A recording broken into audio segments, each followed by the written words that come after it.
Para disa ditësh, reperi Ledri Vula deklaroi se do të kishte dëshirë të madhe për një bashkëpunim me Gjestin, ndërsa kur u pyet për bashkëpunim me Joz Markun, ai lunguroi të jepte menjëherë përgjigje negative. Por së fundmi, ish banori i shtëpisë të famshme Joz Marku ka realizuar një bisedë virtuale me ndjekësit, teksa u përgjigj disa pyetjeve. Ledri tha për Gjestin që i pëlqen shumë dhe për ty që s'do bashkëpunim. Si thuhet kësaj, ishte një pyetje që Joz Marku mori nga fansat e tij. Kingat në tuf, Luani vetëm në fron, ishte përgjigja epike që vetëm Joz Marku di si t'ja jap fansave të tij.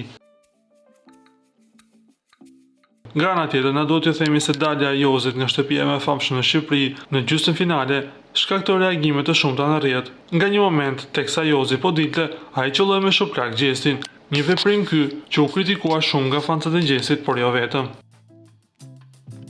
Ju lutem klikoni tek butoni subscribe për të marrë të rejat më të fundit nga showbizi shqiptar.